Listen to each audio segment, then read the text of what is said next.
नमस्कार मित्रों। हम लोग पढ़ रहे हैं आदिकाल। आदिकाल की 11 क्लास हो चुका है और हम 30 मिनट 25 मिनट बस ऐसे ही ले रहे हैं और इसको थोड़ा सा बढ़ाएंगे और आप लोगों को बताना है अमीर खुसरो की पहेलियां हैं, इसका अर्थ क्या होगा। कमेंट बॉक्स में लिखिएगा। एक नार दो को ले बैठी, टेढ़ी होके बिल में बैठी, जिसके बैठे उसे सुहाए, खुसरो उसके बल बल जाए। ऑप्शन में है पैजामा या दिया बत्ती। कमेंट बॉक्स में आप लोग आंसर दीजिएगा। तो देखते हैं प्रश्न को। सिद्धों और योगियों की रचनाओं का जीवन की स्वाभाविक अनुभूतियों और दशाओं से कोई संबंध नहीं है। क्या कर रहे हैं, और ये शुक्ल जी का है। हम लोग प्रश्न आ चुका है। सिद्धों और योगियों की रचनाओं का जीवन की स्वाभाविक अनुभूतियों और दशाओं से कोई संबंध नहीं है, अतः वे शुद्ध साहित्य के अंतर्गत नहीं आते। ये विचार किसका है? तो ये विचार आचार्य रामचंद्र शुक्ल जी का है ये विचार। अगला प्रश्न देखते हैं। खुसरो का देखिए पंक्तियां भी आ गई। इश्क भरा है देख ले और जगत से दूर, एक अचंभा हमने देखा देहरी का नासूर। ये अमीर खुसरो की पंक्तियां हैं और ये पहेलियां का अभिप्राय बताना है क्या होगा। तो ये कुआं होगा। क्या होगा? कुआं।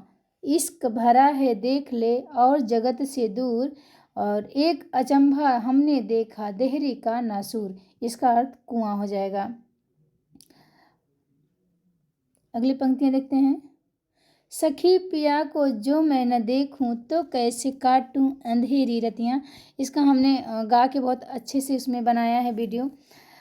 सखी पिया को जो मैं न देखूं, तो कैसे काटूं अंधेरी रतिया। ये किसकी है? ये पंक्तियां अमीर खुसरो की है। अमीर खुसरो की ये पंक्तियां हैं और ये खड़ी बोली के प्रथम प्रयोक्ता आदिकाल के कवि अमीर खुसरो को ही कहा गया है। और ये हिंदी खड़ी बोली के प्रथम कवि भी माने जाते हैं।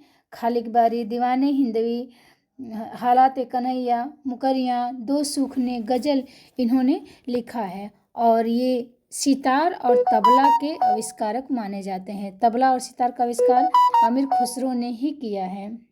किसने किया है? अमीर खुसरो ने किया है। ये प्रसिद्ध संगीतज्ञ तथा हजरत निजामुद्दीन औलिया के परम शिष्य थे। मतलब इनके गुरु कौन थे? तो निजामुद्दीन औलिया इनके गुरु थे अमीर खुसरो के। और आदिकालीन कवि विद्यापति की उपाधियां मैथिल कोकिल, कवि शेखर, अभिनव, जयदेव, ये सब इनको आदि विद्यापति को मिला था। चलिए आगे बढ़ जाते हैं। प्रश्न बहुत बड़ा है, देखते हैं क्या कहता है प्रश्न। अपभ्रंश के जो नमूने हमें पद्यों में मिलते हैं, वे उस काव्य भाषा के हैं जो पुरानेपन के कारण बोलने की भाषा से कुछ अलग, बहुत दिनों तक, आदिकाल के अंत क्या उसके कुछ पीछे तक पोथियों में चलती रही। ये उपर्युक्त कथन किसका है? राहुल सांस्कृत्यायन का है, रामचंद्र शुक्ल का, हजारी प्रसाद द्विवेदी का, या नामौर का? तो ये रामचंद्र शुक्ल जी का कथन है। क्या कहते हैं कि अपभ्रंश के जो नमूने हमें पद्यों में मिलते हैं, वे उस काव्य भाषा के हैं जो पुरानेपन के कारण बोलने की भाषा से कुछ अलग, बहुत दिनों तक, आदिकाल के अंत क्या उसके कुछ पीछे तक पोथियों में चलती रही। ये उपयुक्त कथन किसका है? तो आचार्य रामचंद्र शुक्ल जी का है।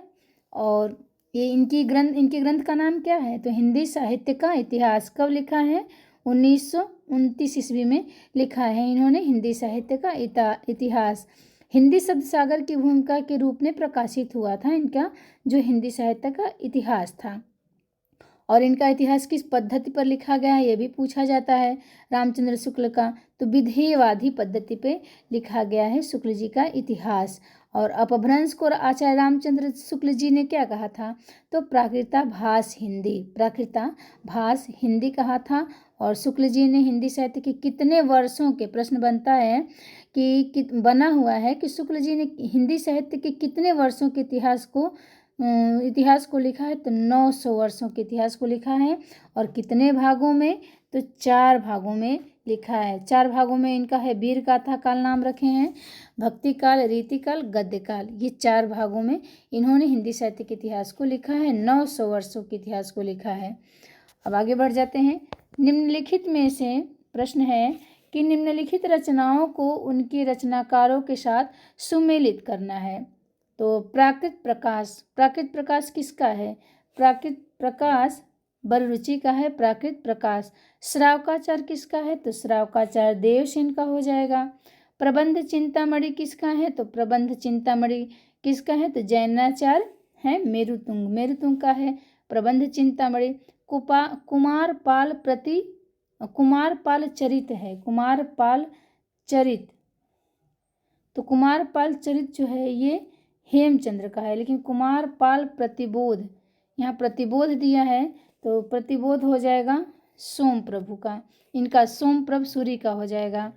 तो इसमें क्या पूछा है? रचनाओं के साथ सुमेलित करना है।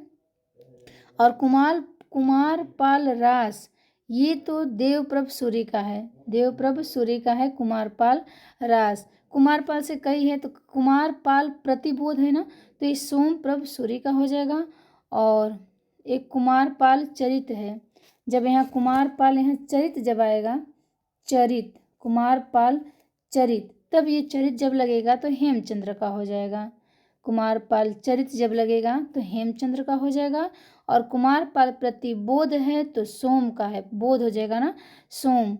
तो कुमार को बोध हो गया सोम पी के बोध हो गया कुमार को, तो कुमारपाल प्रतिबोध सोमप्रभ सूरी का। और कुमारपाल के साथ चरित लगेगा तो हेमचंद्र, चंद्र लिखा है ना, तो चरित और चंद्र मिल रहा है तो कुमारपाल चरित हेमचंद्र हो जाएगा।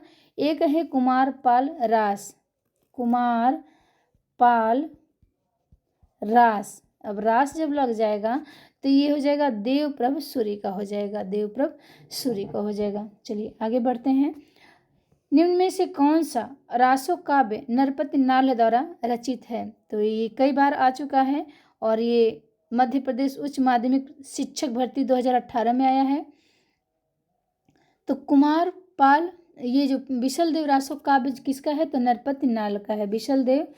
विशल देव रासो नरपति नाल द्वारा लिखा गया है। नरपति नाल ने क्या लिखा है? तो विशल देव रासो। परमाल की रचना परमाल दलपत बीजे, परमाल ने जगनिक, रचनाकार का नाम क्या है? परमाल रासो के जगनिक, जाग के लिखे थे ना, जगनिक कवि हैं, परमाल रासो लिखे हैं।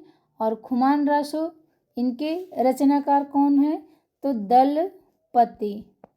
दलपति विजय खुमान रासो के रचनाकार है। और पृथ्वीराज रासो को चंद्र बरदाई ने लिखा है। और शुक्ल जी इसे प्रथम महाकवि और महाकवि मानते हैं, इनको चंद्रबरदाई को और पृथ्वीराज रासो को प्रथम काव्य मानते हैं। और अगला प्रश्न है, निम्नलिखित में से नाथ साहित्य की कौन सी विशेषता नहीं है? क्या बताना है? नहीं को हम ऐसे गोला कर लेंगे। नाथ साहित्य की विशेषता बताना है कौन सा इसमें से नहीं है। क्या रामायण तथा महाभारत से संबंधित कथाओं का साहित्य में समावेश है? कथाओं का साहित्य में समावेश है? या चित्त शुद्धि और सदाचार में आस्था है? नाथ साहित्य में गुरु महिमा है, उलटबासियाँ हैं। तो उलटबासियाँ तो है नाथ साहित्य में, गुरु महिमा भी है, चित्त शुद्धि और सदाचार में आस्था है। लेकिन जो नाथ साहित्य हैं रामायण तथा महाभारत के से संबंधित कथाओं का साहित्य में समावेश नहीं है। तो ऑप्शन नंबर ए ही सही होगा। ऑप्शन नंबर ए सही हो जाएगा। रामायण तथा महाभारत से संबंधित कथाओं का इसमें साहित्य में समावेश नाथ साहित्य की विशेषता नहीं है। नाथ संप्रदाय कहाँ से? तो उत्तर पश्चिम भारत का एक धार्मिक पंथ है और ये अपना पश्चिम में ये अपना प्रचार करते थे नाथ संप्रदाय के लोग। और इसके आराध्य कौन है? तो नाथ संप्रदाय के आराध्य पूछे जाते कौन है? तो शिव हैं। और ये हठ योग की साधना पद्धति पर आधारित है जो नाथ पंथ है। और इसके संस्थापक कौन है? तो गोरखनाथ माने जाते हैं। नाथ पंथ के संस्थापक गोरखनाथ माने जाते हैं। अब ये पंक्तियां हैं, पीछे लागा जाई था लोक वेद के साथ, आगे थे सतगुरु मिल्या दीपक दिया हाथ। ये उक्त पंक्तियों में कबीर कहना क्या चाहते हैं? कबीर इसमें कहना क्या चाहते हैं? लोक और वेद का अनुसरण करने के कारण मैं परम तत्व से दूर था। क्या है? पीछे लागा जाए था लोक वेद के साथ, आगे थे सतगुरु मिलिया दीपक दिया हाथ ही। दूसरा है लोक और वेद की रूढ़िवादिता ने परम तत्व के अभिज्ञान का मार्ग प्रशस्त किया। सतगुरु के ज्ञान रूपी प्रकाश में मैंने परम तत्व का साक्षात्कार किया, या सतगुरु ने दीपक थमाकर संसार में भटकने के लिए छोड़ दिया। तो ये तो एकदम गलत लग रहा है, ये एकदम गलत है। सतगुरु के ज्ञान रूपी प्रकाश में मैंने परम तत्व का साक्षात्कार किया। ऑप्शन नंबर सी ये सही है। और लोक और वेद का अनुसरण करने से मैं परम तत्व से दूर था। तो ऑप्शन नंबर ए और सी सही है। इसको थोड़ा सा सही कर दें। कौन सा? ए और सी, यही सही है। इसमें आ जाएगा, ये सही है। सहज ज्ञान के प्रवर्तक बताना है कौन से हैं? सहज ज्ञान के प्रवर्तक सराहपा हैं, सबरपा हैं, लुइपा हैं या कढ़प्पा हैं? तो सहज ज्ञान के प्रवर्तक सराहपा हैं। कौन है? सराहपा। बौद्ध धर्म की सहज ज्ञान अथवा वज्रयान शाखा से संबंधित 84 सिद्धों में प्रथम सिद्ध कवि सराहपा थे। तो ये बौद्ध धर्म की सहज ज्ञान अथवा वज्रयान, सहज ज्ञान को ही क्या कहा गया है? वज्रयान, सहज ज्ञान या वज्रयान। इसी की शाखा से 84 सिद्ध निकले थे, और 84 सिद्धों में इनका कौन सा स्थान है? प्रथम स्थान है। माना किसने है? तो राहुल ने माना है, राहुल सांस्कृत्यायन ने माना है। कब माना है? 779 में माना है, यानी 8वीं शताब्दी में माना है। और इनका नाम सरोज वज्र या राहुल भद्र आदि नामों से प्रसिद्ध हैं। और सराहपा, इनको हमने बता ही दिया कि प्रथम मानते हिंदी के प्रथम कवि। सराहपा द्वारा रचित ग्रंथ दोहा कोश है सराहपा द्वारा रचित। भाव और शिल्प की जो परंपरा संत साहित्य में जाकर नए रूप में उभरी, उसका बीज रूप सराहपा के काव्य में दृष्टव्य है। सबरपा की पुस्तक का नाम चर्यापद है, चर्यापद। और लुइपा, कढ़प्पा, डोम्बिपा, कुकुरिपा ये सब आदिकाल के प्रमुख सिद्ध कवि हैं। आदिकाल के प्रमुख सिद्ध कवि हैं ये सब। आगे बढ़ जाते हैं। चलिए, आप लोगों को बताना है कि संदेश रासक के रचयिता कौन है। संदेश रासक के रचयिता अमीर खुसरो, अब्दुल रहमान, लक्ष्मीधर या हेमचंद्र। तो कौन है संदेश रासक के रचयिता? अब्दुल रहमान है संदेश रासक के रचयिता। और हिंदी काव्य ग्रंथ की इन्होंने रचना किया है, रासक नामक हिंदी काव्य ग्रंथ की रचना किया है। अपभ्रंश भाषा के समर्थ कवि हैं ये Abdul Rahman. UP TGT 2000 TGT 2002 का प्रश्न है। कब का है? 2002 का प्रश्न है। संदेश रासक एक कैसा काव्य है? तो संदेश रासक एक खंड काव्य है। संदेश देते देते खंड खंड हो जाता है। और इसमें क्या है संदेश रासक में? तो विक्रमपुर की एक वियोगिनी की विरह कथा का वर्णन है। और खड़ी बोली के प्रथम कवि अमीर खुसरो। असली नाम इनका क्या है? पूछा गया है इनका असली नाम। तो अब्दुल हसन। क्या नाम है? अब्दुल हसन इनका नाम है। और खालिक बारी, गजल आदि रचनाएं इनकी है। किसकी? अमीर खुसरो की है। चलिए आगे बढ़ जाते हैं। विद्यापति की कौन सी रचना अभी तक संपादित होकर प्रकाशित नहीं हुई? आप लोगों को बताना है कि विद्यापति की कौन सी रचना थी जो अभी तक संपादित होकर प्रकाशित नहीं हुई है। महत्वपूर्ण प्रश्न है ये। यूपी टीजीटी 2003 में भी आया है और पीजीटी में भी आया है प्रश्न ये। मतलब ये टीजीटी और पीजीटी एक ही साल 2 बार दोनों में ये प्रश्न आए, टीजीटी और पीजीटी में। तो कौन सी ऐसी रचना है जो इनकी संपादित भी नहीं हुई, प्रकाशित भी नहीं? कीर्तिलता, कीर्ति पताका, पदावली या इनमें से कोई नहीं? तो ये कीर्ति पताका है जो अभी तक संपादित होकर प्रकाशित नहीं हुई। हिंदी साहित्य के आदिकाल के श्रृंगारी कवि तथा मैथिल कोकिल कवि शेखर व अभिनव जयदेव जैसे उपनामों से अभिहित किए जाने वाले विद्यापति ने कीर्तिलता, कीर्ति पताका एवं पदावली नामक काव्य ग्रंथों की रचना की। तो ये जो कीर्तिलता और कीर्ति पताका है, इन्होंने अपने आश्रयदाता कीर्ति सिंह एवं शिव सिंह की वीरता का वर्णन किया है। तो जो कीर्तिलता है, इसमें कीर्ति सिंह का वर्णन किया है, और जो कीर्ति पताका है, इसमें शिव सिंह की वीरता का वर्णन किया है। तो ये भी ध्यान रखना है कि किसमें किस राजा का वर्णन किया है, किस आश्रयदाता का। तो जो कीर्तिलता है उसमें कीर्ति सिंह का, जो शिव कीर्ति पताका है उसमें शिव सिंह की वीरता का वर्णन किए हैं।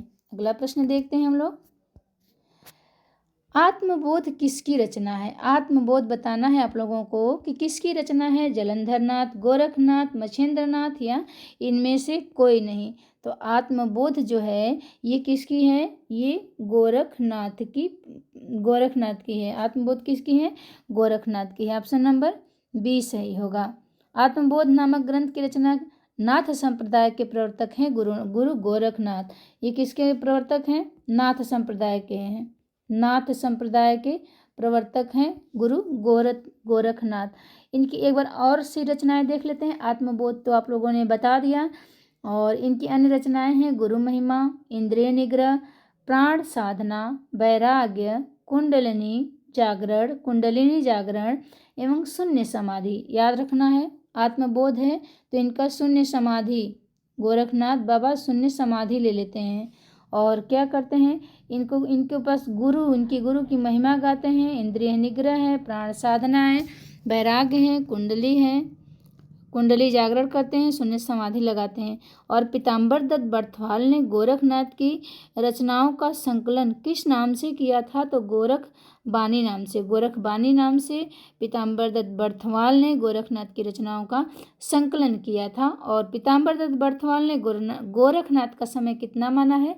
तो 11वीं शताब्दी माना है गोरखनाथ का समय पीताम्बर दत्त बर्थवाल ने। तो एक प्रश्न से कई प्रश्न बन रहे हैं। अगर आप लोग को थोड़ा भी अच्छा लगे, प्रश्न अच्छे लगें और याद हो रहे हो, तो वही है कि वीडियो को लाइक शेयर सब्सक्राइब करिएगा। थोड़ा मुझे भी मोटिवेशन मिले कि मैं ऐसे और भी वीडियो बनाऊं और आप लोगों की सहायता करें। अगर यूथ से पढ़ते पूरे बुक से तो ऐसे प्रश्न नहीं मिल पाते, आंखों पे जोर भी पड़ता। हमने एक एक प्रश्न को लिखा है और इसको सही से करवाया है ताकि आप लोगों को आराम से पढ़ सके आप लोग। तो चलिए ज़्यादा बातें नहीं करते हैं, पढ़ते हैं। हम माधव हम परिणाम निवासा। क्या है? माधव हम परिणाम निवासा। यह काव्य पंक्ति किसकी है? सुंदरदास की है, विद्यापति की है, सूरदास की है या रसखान की है? तो किसकी है? माधव हम परिणाम निवासा। और ये भी देखिए पीजीटी 2015 में और 2009 में, जीएससी पीजीटी 2015 में आया हुआ है और पीजीटी 2009 में है। तो ये विद्यापति का ही है। किसका है? ये विद्यापति का है। ये विद्यापति की रचनाएं हैं।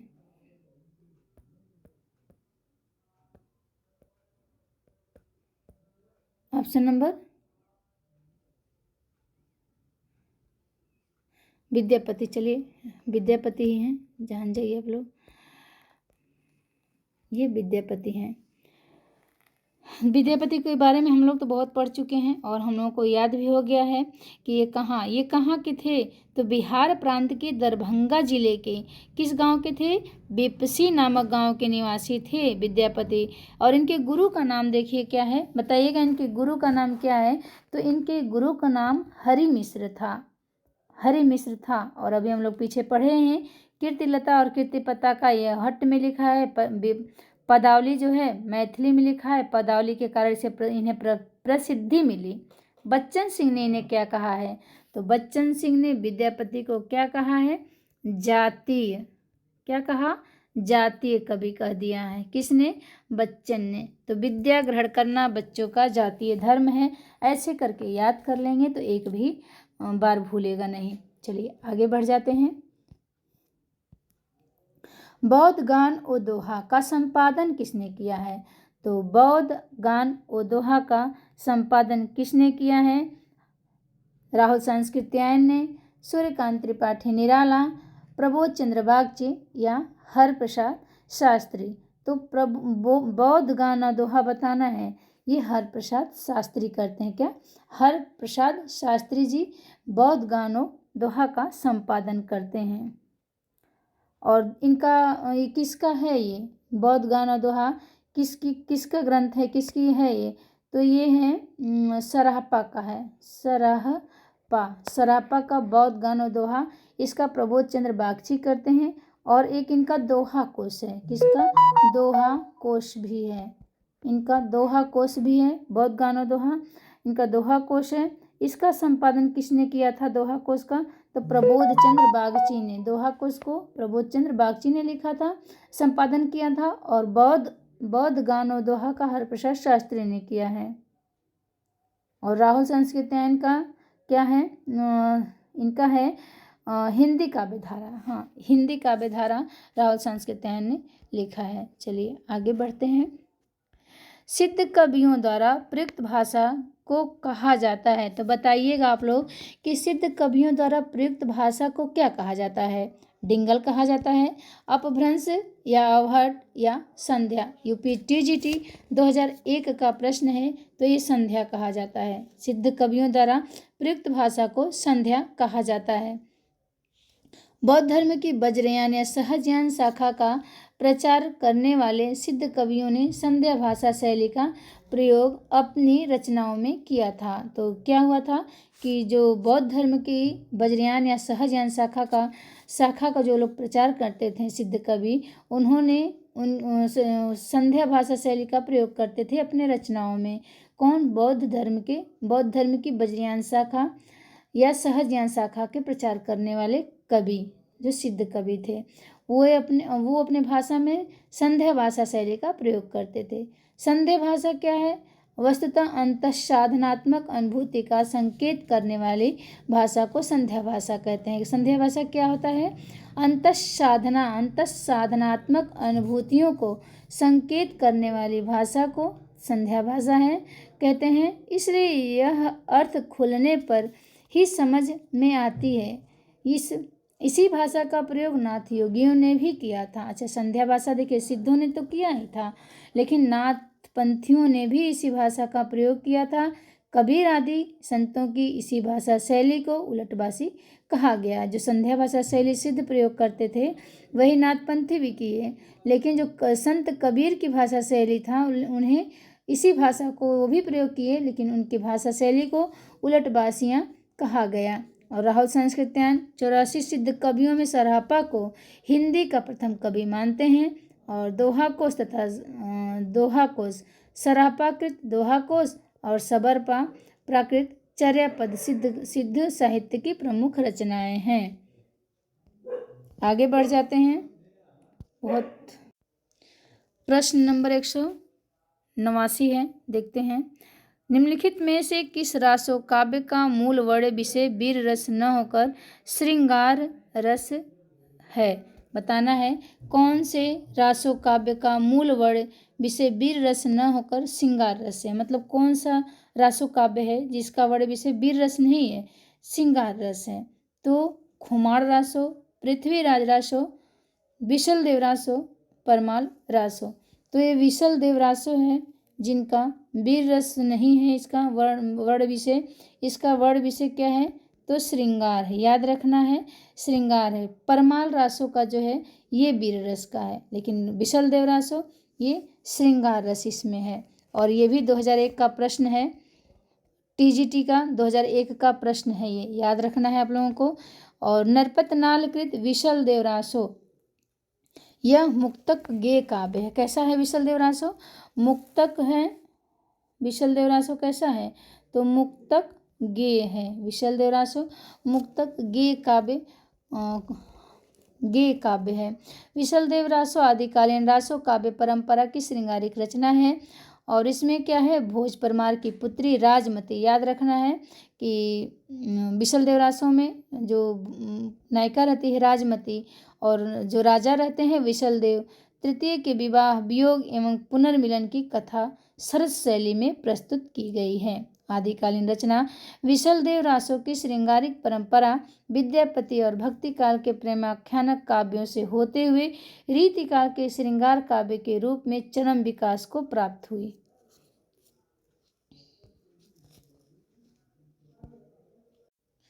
एक 190 नंबर का प्रश्न है कि आल्हा खंड का दूसरा नाम क्या है। तो दूसरा नाम आल्हा खंड का क्या है, तो परमाल रासो है। परमाल रासो आल्हा खंड का दूसरा नाम है।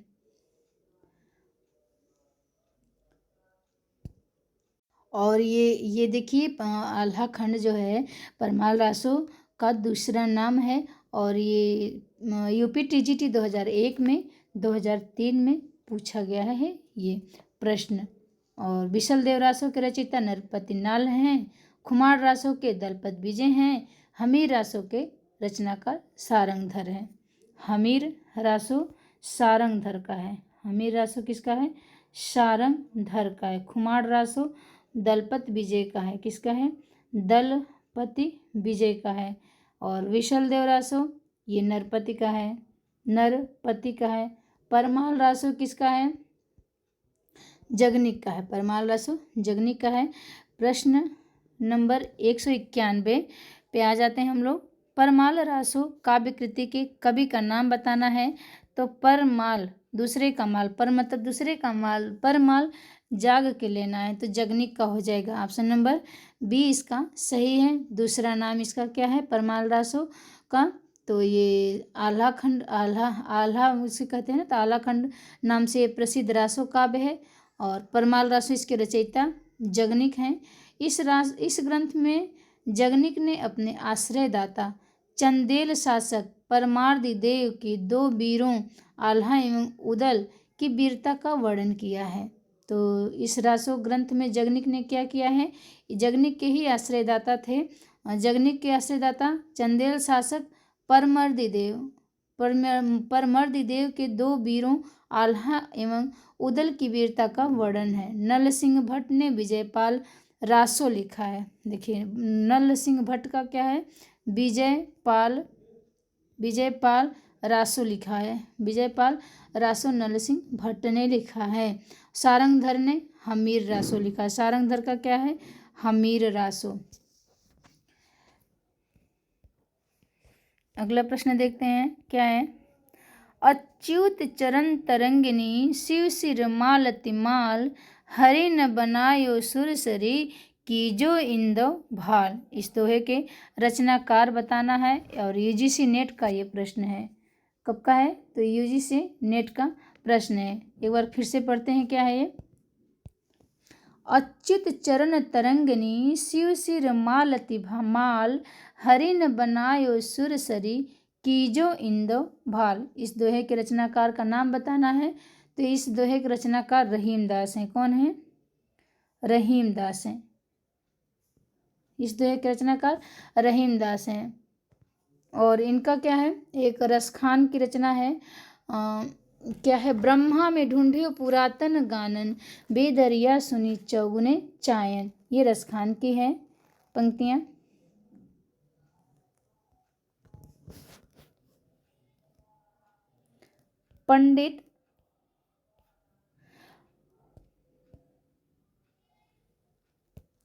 पंडित चंद्रधर शर्मा गुलेरी ने किसको पुरानी हिंदी का प्रथम कवि कहा है, किसे स्वीकार किया है पुरानी हिंदी। सरापात, स्वयंभू, राजा मुंज या पुष्पदंत। तो ये हैं राजा मुंज।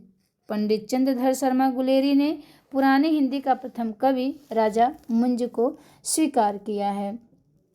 और ये गुलेरी जो हैं, गुलेरी जी ने पुरानी हिंदी का प्रथम कवि किसे स्वीकार किया, तो राजा मुंज। 10वीं शताब्दी के अंतिम चरण को हिंदी साहित्य के प्रारंभिक चरण के रूप में स्वीकार किया है। पंडित चंद्रधर शर्मा गुलेरी क्या है, तो कहानीकार थे, उसने कहा था इनका है बुद्धू का कांटा एवं सुखमय जीवन गुलेरी जी द्वारा लिखी गई श्रेष्ठ कहानियां हैं।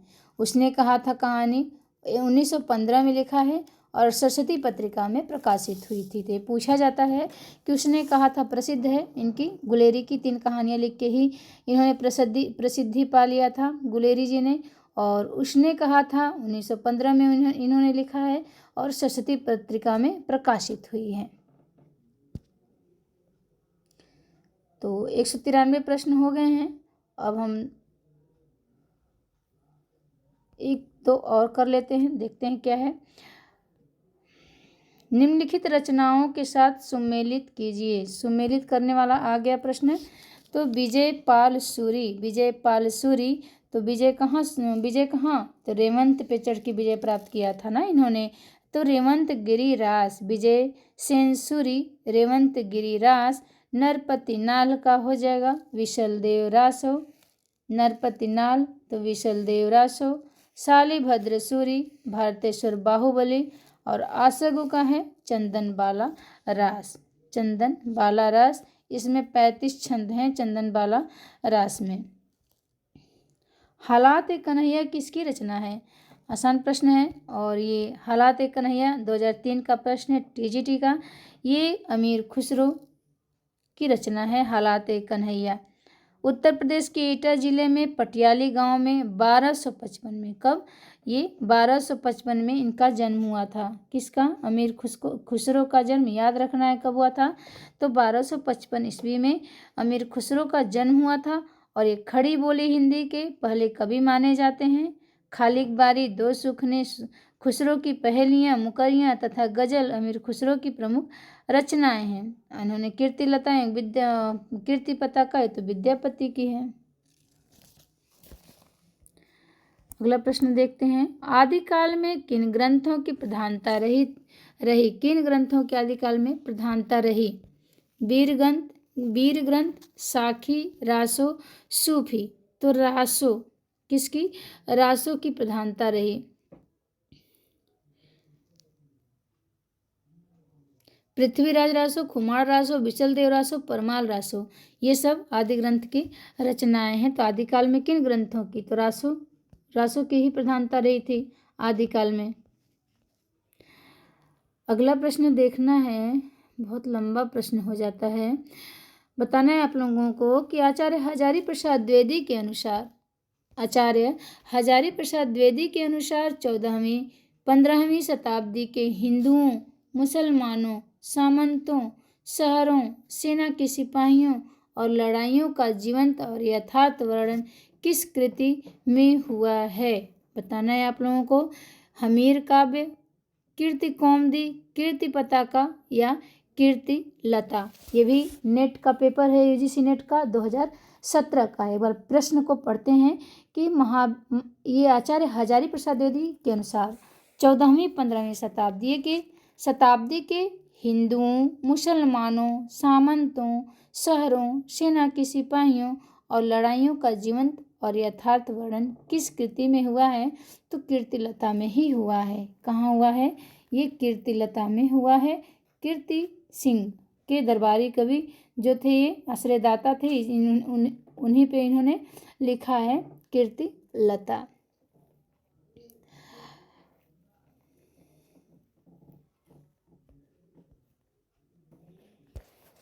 विशलदेव रासो 200 प्रश्न करेंगे, 200 तक। विशलदेव रासो में किस शैली का प्रयोग हुआ है? बताना है कि विशलदेव रासो में किस शैली का प्रयोग हुआ है?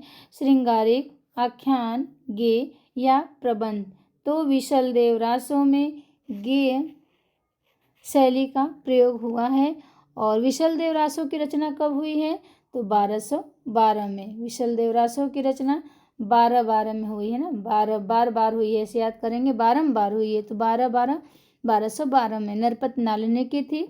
और इस ग्रंथ के चरितनायक भोज परमार की पुत्री राजकुमार राजमती और अजमेर के राजा विशलदेव तृतीय थे।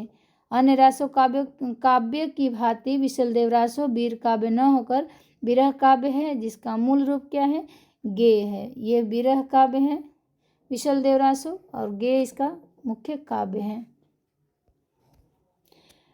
अगला प्रश्न बताइएगा आप लोग कि जयमंक जस चंद्रिका के रचयिता कौन हैं। जयमंक जस चंद्रिका, भट्ट केदार, नरपतिनाल, नल सिंह या मधुकर कवि। तो जयमंक जस चंद्रिका के मधुकर कवि हैं।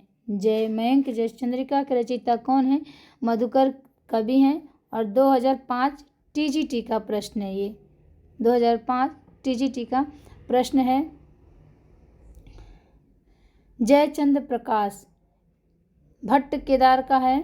भट्ट केदार ने क्या लिखा है? जयचंद प्रकाश लिखा है। भट्ट केदार ने जयचंद प्रकाश लिखा है। विशलदेव रासो नरपतनाल ने लिखा है। और विजयपाल रासो ने क्या लिखा है? नल सिंह ये है, रासो आ जाएगा तो नल सिंह का है।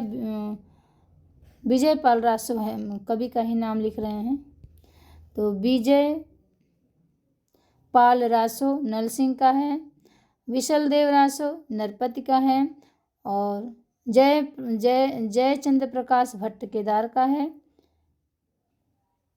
आज का अंतिम और महत्वपूर्ण प्रश्न है, ये भी नेट 2005 का प्रश्न है, मिलान करना है। तो मिलान करते हैं। विशलदेव रासो नरपतनाल का है, और पृथ्वीराज रासो चंद्रवरदाई का है। परमाल रासो जाग के लेना है जगनिक का। खुमाण रासो ये दलपत का है।